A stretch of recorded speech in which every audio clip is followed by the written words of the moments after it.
Hey there, I'm Rayan. I'm Wilfred. Wilfred would have been better there. I'm Ivan.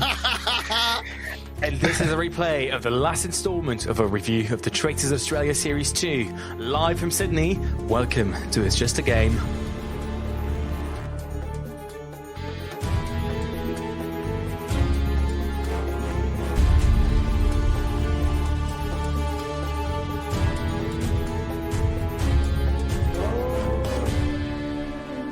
Hello and welcome to a repost of episode 18 of It's Just a Game, the podcast where we watch reality TV so you don't have to. Every week we look at the best drama, epic blindsides, and the biggest losers. Topical. This week we're here to share our views on the final installment of Series 2 of the Traitors Australia. Now, I couldn't do this alone, so every week I'm joined by the men who are probably bored of recording the intro for the fourth time today. Hello, Ivan, how are you? I'm really well. I'm now hitting my stride. Can we do some more intros now and just get ahead of ourselves? Let's start doing intros for Survivor Series 2. Oh, oops, sorry, never mind. No, probably not worth it. Probably not worth it. Oh, it's actually a shame. It is. I bloody love that show. I know. So, Ivan, how's your Valentine's Day going today? Is it still Valentine's Day today? It's just started. Or maybe it starts tomorrow because I haven't quite entirely decided the release schedule of these episodes. Okay, well, either I'm in love or I'm not in love today, as is customary. Cupid's arrow has struck me in the heart. I'm bleeding out, but what's coming out is love. And the stallion of a group, the lover of this group, Wilfred Webster. Hello, Wilfred. How are you doing today? I'm feeling really good. Oh. Really good. Yeah, I'm feeling good. Happy Valentine's Day, everyone. Hope you had a nice day. Hope you got laid and love you. Bye. Welcome to It's Just a Game After Dark, which is topical because behind me, where I'm recording right now, there's a painting that seems to be somebody who's, I don't know how you describe that, just like autofellatio. Yeah, perhaps. I guess I am in a boutique hotel. It's that kind of a boutique hotel, is it? It's that kind of a boutique hotel. I'm going to go downstairs in a second. I'm just going to make sure I take off all of my clothes. There's a variety of paintings, each with a button beneath. You just choose which one you want and press the button. Wait half an hour. To actually get out of your room, you have to do that pose.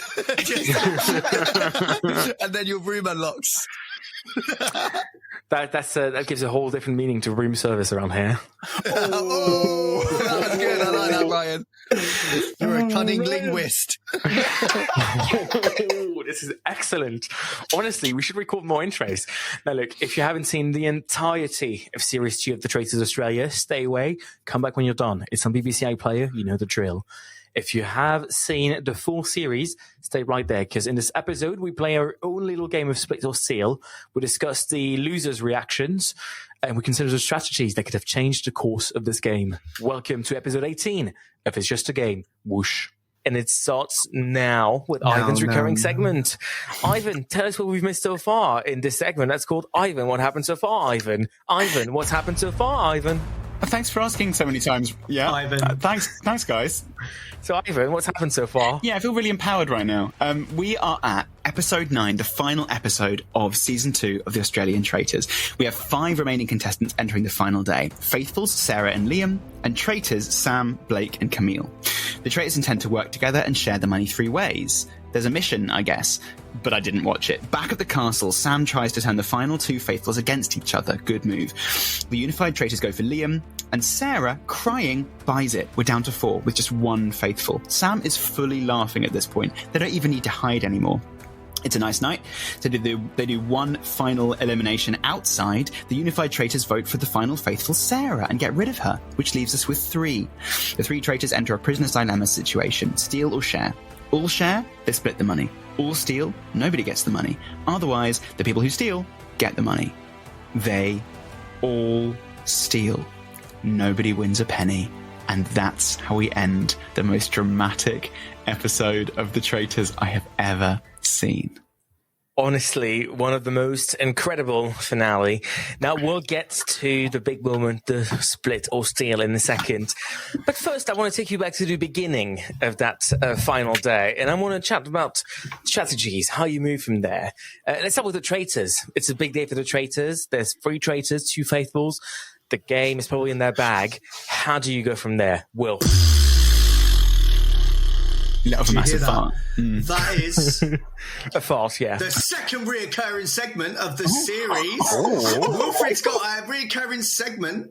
The reason being is because in this episode, if you watch it, you'll notice everybody saying, I'm 100% faithful. I'm 100% faithful. So, are you 100% faithful? So, my wife, right here.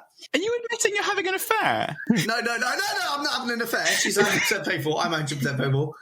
She's going to text all of us right now. Yeah. If you're a faithful or a traitor. 2 people are going to be faithfuls. One's a traitor. Oh my God. We have to talk and deliberate and justify if you're 100% faithful. Yeah, let me just get my pen and paper so I can murder people. Hang on, are we actually playing the traitors, but 3-person the traitors right 3 now? persons right now. I love this. So we're going to start with me. All right. I'm 100% faithful because I was a traitor before, so why would someone make me a traitor again?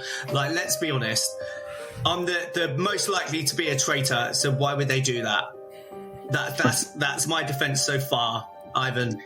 I'm going to say I'm 100% faithful because I think it would make a lot of sense for her to make me a traitor. Therefore, it would be a better, outthinking her slightly here, it'd be a better call to make Rayan the traitor. Oh, I think you're the traitor, Ryan. Come on, I'm putting pressure on you right now. Are you 100% faithful? I can confirm I'm 100% faithful. It says here just here. Can you do your best impression of Claudia, please? Hello, traitors. Oh, shit! No, I'm going to say I'm 100% faithful, but it only makes sense for one person here to be a traitor, and that's inevitably Ivan. Ivan is the massive strategy. It's not going to be you again, Wilf, let's be honest. It's your wife, we know her. I agree, it's not Wilf. Ivan, you are the massive strategy. I'm a faithful. I've always been a faithful, realistically. Yeah. Like, you've seen my edit. Would a traitor get that edit? No, they wouldn't. No, not at all. This is what I'm thinking, Will. You got to text him last, which means she probably went faithful, traitor. I noticed that you got your text first, Will, then me, and then Rayan last. I'm almost certain she went faith, and I'm metagaming here, but I'm almost certain she went. No, you're not metagaming. You're completely making something up, which is great if you're Sam on the Traitors Australia, but realistically, that sort of bullshit doesn't fly with us here because we're just a slightly better level of faithfuls. Look, I've worked the hardest. Right, here we go. We're going for a vote here. Yeah, we know exactly what we're doing here, mate. Yeah, we know exactly. Yeah, I've seen Ryan's gun fingers. I'm terrified of this guy. Yeah, you've seen my fingers, but definitely not the guns. Whatever that means. You lot and your sexual insinuendos, we're never going to get paid or sponsored because of yours. It'll be love, honey. Oh, do you want to? Let's sit on this egg and do the whole podcast. I feel really good about this podcast. There's a real buzz about this one. Yeah. You know, if you get the Christmas calendar, you get 25 different vibrators. Yeah. Is that true? I don't know. I've definitely not been asked to do that. I haven't, but love, honey. Call me. Hey, love, honey. Call me, mate. Call me. Love, honey, don't call me back. I'll stick all 25 in. Pop one out each day. You are the advent calendar. You got to find the right door. All right, come on. Who's voting first? Right, Ryan's going first. Look, I voted for a person who's so obviously a traitor because I know I'm a faithful, so really it reduces the choice down quite quickly. And the person I voted for is Ivan. Oh, so I'm going for the obvious one. Yourself? No, not me. I could never be a traitor again. Is Ivan. I think you're the traitor, Ivan. That means I have the deciding vote. Yeah, if you ask Hannah, maybe, yeah. Not that it matters, guys, but I went for Rayan. So if you're a traitor, can you go, oh, yeah? Oh, yeah?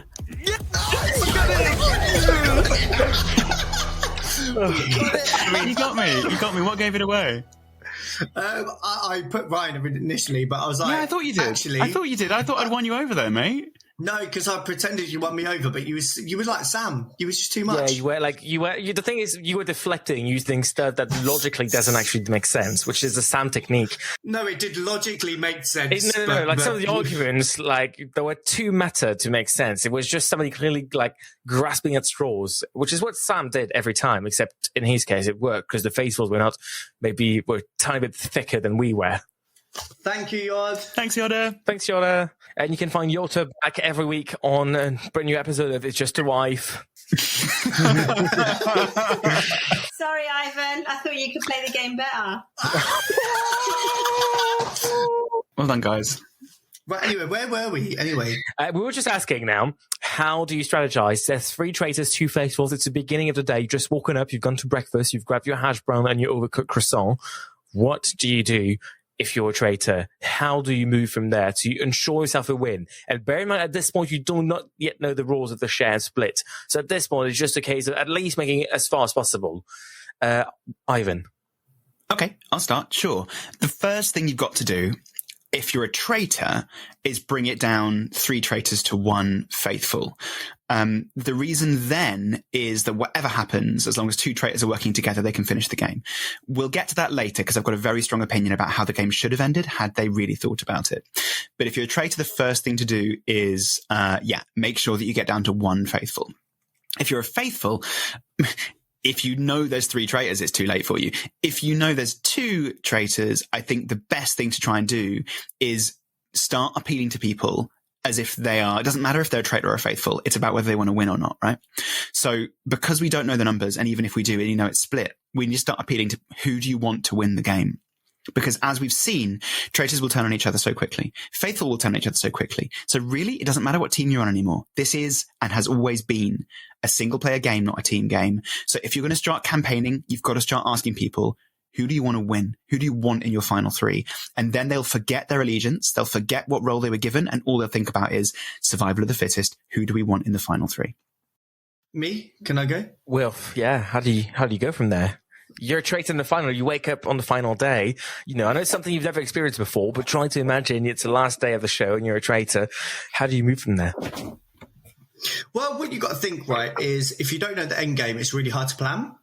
And I think that's why every single Traitors series will be different because the end game's always open. So the producers will look and see what's happening and they'll pick their end game, right? That's what I think personally. And I think the problem with the Australian Traitors, especially this season, actually, when I look at last season, same thing. With our season, it was very organic. You could see me walking from room to room towards the end, speaking to Kieran, speaking to Hannah, trying to do this. All you see is them sitting in the same places.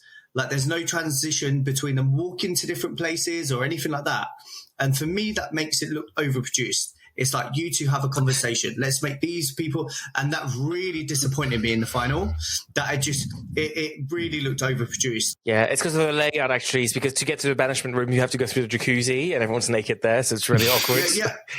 They show their hand when Sam and Blake loudly talk about being traitors in a public place, and you're like, okay, well, no other contestants are allowed in this room right now. You've definitely said this is a Sam and Blake scene, and like at that point, you realize what you're dealing with, and you realize how much less real this reality is than perhaps we were provided in the UK show.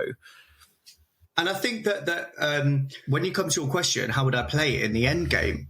I can't actually answer your question, mate, because for me, I'm somebody that plans ahead. So I'm somebody that plans ahead. And if I don't know the end game, that's why I struggled in the end game, like in our own game, because I just didn't know how it's going to end. And that's what really threw me off. I had my strategy and I knew what my strategy was. But when I realized that, actually, I don't know how it ends. Next time, Wilf, you can pay closer attention, like me, who found a piece of paper laying around the castle with the rules for the final about 3 days in, and casually kept that all to myself, of course. Oh, well done, mate. To be fair, it was marked as a draft at that point. Oh my gosh, yeah, they're changing things on the day. Amazing. But yeah, I mean, I do think there's not really a way you can strategize that day, actually, and it's not necessarily because of the setting, 3 traitors, 2 faithful. It's also in big part because of the faithfuls you're dealing with. I mean, you're dealing with like Sarah, like it's such an unknown. Like it's actually like it's insane. Like Sarah just managed to like every episode fuck up the game for everyone else in a different way. It's like a masterclass in taking L's after L's. Like in Bad Place, she was unreliable from the first episode to the last episode. Well, what you got to think about is the best way to play this game is if you identify the traitors, you become their friends. Like that is it. Like, and she's just shown that. Well, like she lasted so long. And the thing is, once somebody does start finding them, They're done. they're done. Yeah. They're dead. Yeah. Like Annabelle, Rest in Luke, peace. like people like that. Ivan, a question for you in terms of strategy. We've talked about this a little bit last week, but the question is, at this stage, the way this configuration, I'm watching this and I'm thinking, you know what? There's actually a way the faithfuls could win this. It's not impossible. They could actually start looking for traitors because the traitors are going to try to turn on each other. It's actually possible.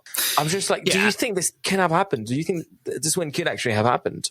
I think I mean, Will, you've definitely got a point with what you're saying, which I think there's a lot of luck, but also the people who really have the skills to strategize towards the end have been got rid of before. The traitors have the power to select who's in the final few, and that's a massive thing for them to do.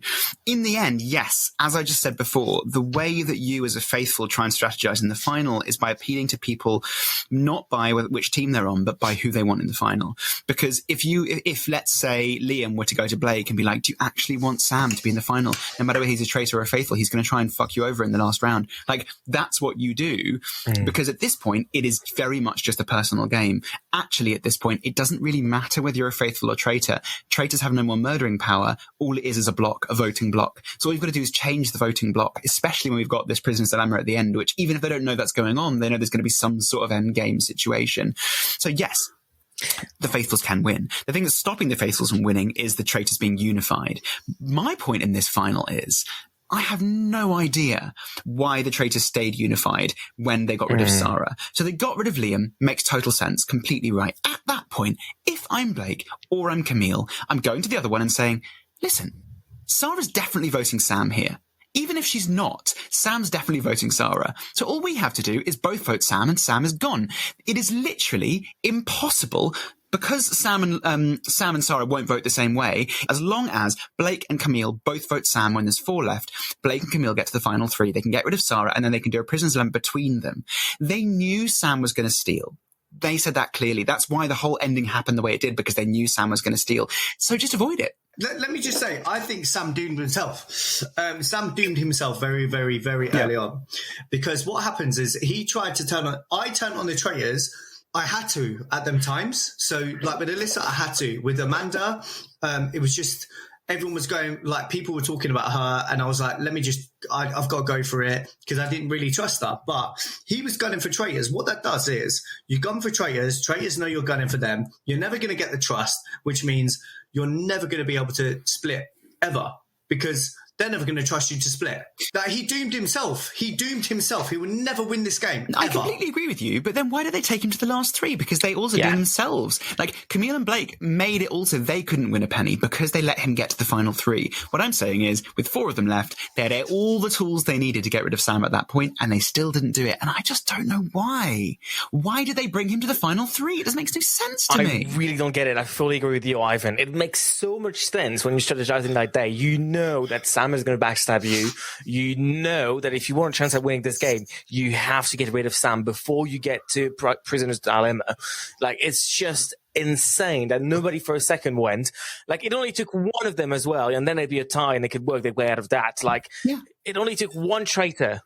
Like, for me, I'm going to be honest. When it came to the final, who was it? Camille had to make her final decision. I'm not going to lie.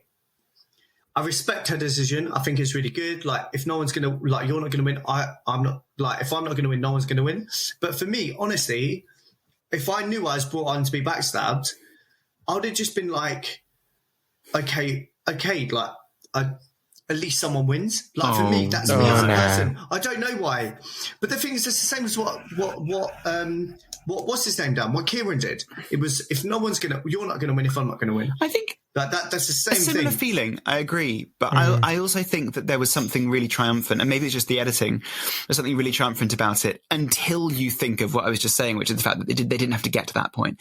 Like, if we, and what you're saying, Will, is a really good point. That, like, Sam called it upon himself through the entire series. Forget about that. Just think about episode 9 on its own. They didn't have to get to that point, and yet they did. And I think it's a huge shame that Blake and Camille between them couldn't literally add up 2 + 2 and figure out that they could win the game. And let's be honest, Camille and Blake, I really wanted Blake to win. I really did. I thought, do you know what? He had to put up with Sam's shit. And then Sam starts having a go at him in this episode, going, you voted for me in the past. And I'm like, mate, you literally backstab everyone you could, but like out your own heart, not out of I had to because I had to, like. And then Blake goes, I voted for you because I thought the majority were, which is what I did. I voted for, it was me or Alyssa, and it was like, I have to vote for Alyssa to try and get people to vote her out, right? So I feel really sorry for Blake, and you can see how sad he was at the end. Yeah, Blake's face at the end it tells such a story of, like, why did I go with you at every stage? This is where you led me. This was your doing that led me here, and I sat by your side the entire time and let this happen. I repeatedly told you I wouldn't trust you, and yet in the end, what did I do? I trusted you, and it's the most tragic thing. And then so Camille's off, and then Sam tries to, like, buddy up with Blake, and he's just like, I'm done. And it's the best 2 words I've ever heard in the show, because it's like, yeah, mate, you're done, but it's too late. You should have made this decision a lot earlier. If he's going to backstab you, you backstab him first. Yeah. It was brilliant TV, but tragic to watch, and tells an amazing story about what being a traitor does to you. Now, look, we've talked about all the strategy leading up to the split or steal. Now let's talk about the actual moment itself. My first question for both of you is, how do we feel about that rule? Obviously, it's a new thing from the producers, which has to be unique because the situation we're in the final is unique. You know, we get to the final, we've got 3 traitors, 1 faithful, and then 3 traitors. So we've got to come up with a new rule, and they come up with that. It's quite unique. But how do you feel about that rule? Did you like it? Did you thought it was a good idea? Did you thought it sort of ruined the end game, Ivan? Yeah, no, I'm not a fan, actually. I love The Prisoner's Dilemma. I liked it in Golden Balls, but it does take over the entire show. It kind of renders a lot of the rest of it unimportant. Because of Traitors Series 1, I also get the idea that it's kind of like, oh, no matter who's left over, you still have this dilemma to make, which, again, what's the point of traitors then? Because it's like, we as the traitors got this far. I think it would have been really amazing if the last 3 had then done the UK thing of, like, do we end the game or do we vote again? So actually, no, like, while it's always dramatic, I don't think I like it. I don't think it really feeds back into what the game's led up to. It's almost like you play 89 minutes of football and then play 1 minute of rugby at the end. It's like, well, hang on, do you know what I'm trying to say? Yeah, I get you. It was quite I can see it's a bit annoying. Like, I would have also quite enjoyed to see, sort of like, let's keep voting until we decide to stop voting. Because I can imagine this would have ended with, Sam probably going out first, and then Blake and Camille, I think, might actually have shared the money together. Maybe a Prizzy D if you get down to the last 2, because you can't have a public vote. You can't have a vote when there's 2 of them, right? When there's 3 of them, I think maybe the game. What about you, Will? What do you think? Ultimately, I didn't like it. I hated it. I think Split or Steal, for me, after, I know, like, listen, I lost fair and square. I was like, well, square. I lost, right?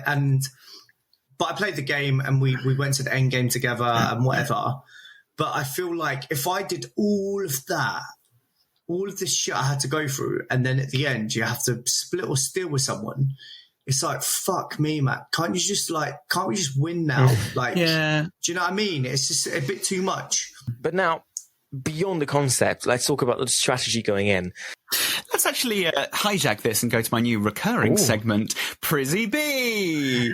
What we're going to do is, much like what Yoda did earlier, but I definitely thought of it before we started, I'm going to set you down as the final 2 in my series. Here's how it's going to work. Right now, you have in front of you a screen or a piece of paper. You have to write split or steal on the piece of paper. If you both write split, I buy you both a drink. If you both write steal, you both buy me a drink. And if you write steal and the other writes split, then I and the other person buys you a drink. So some way 2 drinks are getting bought, all right? I'll give you a little bit of Okay. time to strategize with each other about what you're going to do. And when you're ready, I will then ask you to write the word down. So if you've written it down already, you can still change. Over to you. Well, can I just say something? I'll be honest with you. I'm going to write steel no matter what. No matter what you do, I'm putting steel down. So now you've got an option. If you split with me, I'll still write steel. So no matter what, you really don't have much of an option. Because if you write steel, then we both lose and we both owe Ivan a drink. If you write split, I will let you off free. You do not have to buy me a drink. How about we just take Ivan's money? Yeah, but no, because I don't trust you. So realistically, I'm telling you, no matter what you say here, I will go steal. So quite simply, the best thing you can do right now, the best option for you if you're rational, is you go split. Because then I will let you off free. You do not have to buy me a drink. So at least you won't lose money by having to buy Ivan a drink because we'll have both stolen. I've got the money. I don't particularly mind. I will pay for Ivan's drink. But you, if you write steal here today, you're also buying him a drink that you can get away with not paying if you write split. Okay, the time for talk is over. Will you please both write down split or steal? Ryan, are you ready? Yeah. Wilf, are you ready? I'm ready. Then we will get this out the way. First of all, Ryan, because we feel like we know what you're going to say. Ryan? I'm not lying. It's a steal. He's written steal. Wilf, please show us the word you've written down. Split. He's put split, which means Ryan has earned himself a drink from both you and me. We'll What the both... fuck? So I still have to buy you a drink? I thought there was no buying a drink. I'm afraid you're going to have to buy me a drink too. No. The show is called The Traitors, Wilf. Get used to it. I should have murdered you ages ago. All right, so there we go. That's the strategy. Next question. I mean, I guess it does answer the question. That is exactly how I would display any split or steal situation. I would just have to go like this because I think, from the game theory point of view, it makes sense. Ivan, what's your strategy? Is this something similar, or how would you approach the split or steal? You can't win this game. Yeah, you can't win this game, right? But you're right in a sense, Ryan, that if you say I'm going to split, and if your strategy is to split, then no one else ever comes out better than you, right? So you'll never go out of it feeling like, oh, he did better than me, because you're always going to have the exact most amount of money available. In this case, it was 0. But in every other case, no matter what you do, if you steal, you always get the most amount of money available. Unfortunately, if everyone uses that process, then no one gets any money. So is that all right? Well, that's game theory. I mean, in the end, what would I do? I'd probably try and wait and see at the time who it was going to be. It sucks. It's horrible. It's not fun. It's unwinnable. And in the long term, everyone loses out. Over to you, Will. I had to put split because if they both put steal, I'm not bothered. Yeah, but if you put split, you're basically always putting yourself in a weaker position because you will always be running the risk of it getting stolen. You minimize your outcomes really. I believe I made decisions that weren't great. So it's do you know what? At the end, I don't even care. As long as I make some people happy. I'd rather some people be happy around that round fire or whatever, round table / fire, than just everyone be miserable. Yeah. So I just do split. And I think that's a personality element you've got to take into account. And I think it's a good reason why you would do split, but that has to depend on who you've got in front of you. And now, if you add this layer of complexity, if you add the fact you're playing in front of Sam, if you're playing with Sam, there is no scenario where you can go for anything but steal, because he will always steal. No, not at all. If Blake was there, I'd happily do a split. I'd rather Blake go home with something. Which is why I'll go back to this original point. Don't let Sam get into the final game. You had all the power you needed. Just think about it. Just add it up. Anyway, sorry, I've got bee in my bonnet because I just watched the whole thing being like, well, at least they can get rid of him with 4 left. They didn't get. I was like, why not? Why? Anyway. He played a great game, though. He did play a great game. I'm not sure he played as much of a great game as the others in front of him just played a bad game. I would agree with that. Yeah, I'd agree with that too. They were very, very, very, no offense, but they were very weak faithfuls, and the stronger faithfuls got out. That's the frustrating bit. It's part of the game. As Camille says in the final, it's just a game. But and then she said it 3 times. It's just a game. It's just a game. And I was like, that's our podcast name. It's me. But no, look, 2 last one I want to mention on that split or steal before we wrap up or review of this series. The first one is, can we talk for a second about Australia? What the fuck, Australia? Why do I see giant flying insects flying around Rodger at that fire pit? The animals, did you see this? They were the insects must have been the size of my boob. Yeah. Oh, huge. Yeah, massive. And then, but the best thing is that, like, you guys obviously didn't see it because you didn't last as long. I'm joking. So, All right, cool. See you guys later. So we were sitting around the fire pit, right? We were sitting around the fire pit, and we look up, and we look like we're at a funeral. So all of these cameramen were wearing these long black, like, veils as such, like covering themselves for the mosquitoes. Yeah, and we're sitting there being eaten by mosquitoes at this fire pit, and it was just like. And then when I went to the Australian one, I was like, I'd rather be eaten by mosquitoes. Did you see the size of them? It's like iPhones running around. It's painful in the UK version. You get bit by mosquitoes, but at least you won the 33. Oh, sorry, never mind. Yeah, sorry about that. Now, let's just talk about the last few moments, the reactions, this end, because I know it's something everyone will have an opinion about. Yeah. Sam, I get wanting to play the villain, but there's that point where you went from being the villain to just being like the villain. There's that point where you went from being the villain to like basically a sociopath. I'm sorry. How could you not realize that you were being extremely rude to Camille about this? And it's the same thing you'd been doing for the past few days. I just do not understand how you can like seriously look at her in the eyes and be like, "Oh, you betrayed us," when that's what you've been doing the whole time. I think with reality TV, there's a big difference between playing a villain and actually not being a nice person. And I think that really, if he came out and was like, I played the game, blah, blah, blah, then fair enough. But he played the villain, but he just seemed like, actually, you're not a nice person. Yeah, he comes out, he gives it all away when he says, I did all the hard work. Oh, and so did Blake. And actually, I've heard this before about other people as well who were traitors and like, I did all the hard work. They have no idea the paranoia that is in your head when you're a faithful because you can't sleep at night. Traitors can sleep very well indeed. And actually, like, he's making these... A lot less hours, though. A lot less hours. I mean, no, because I didn't get to sleep till 3 a.m. So, like, I mean, yeah, I think you know, it's... I didn't get home till 3 a.m. Right, you can make all the comparisons you want. In the end, you spend the entire day, in both cases, utterly terrified. My point here is, who's he to say we did all the hard work? You've been on a reality TV show and you spent most of the time giggling to each other or finger guns. It wasn't that hard work, was it, mate? Have you ever done a day of work in your life if you think that's hard work? So basically, he's got no idea what he's talking about, saying he did all the hard work. We've talked about Sam's reaction, kind of quite offensive, really. So, Camille and Blake are just like, I felt really bad. It's what you said earlier, Ivan. They ended up in this situation. No matter what they did in the last episode, there wasn't much more they could do once they decided to keep him on. And it just like, it's quite sad seeing like all their like hopes. Then you can see they feel like they was in touching distance of the gold, and then they know it's not happening. I think Camille felt like she got a win out of that. I think Blake felt like he got a massive loss. Yeah. And, you know, we looked at his face, we saw the tears, we saw that once he'd voted Steele, the only 2 words he said in the entire series after that were, I'm done. And I think we saw all we needed to see there. Camille can count it as a win, Blake can count it as a loss, and Sam can count it as a super loss. And I think it's a bittersweet way to end the series, but it really, to me, felt very satisfying. Yeah. It felt like watching a tragedy. It was beautiful. I'm not going to answer your question, Ryan. I'm going to propose a new one. Can we name our 3 favourite people from this series? Oh, yeah. I can tell you mine first, or no? Elias, I think I wanted to see more outfits from him.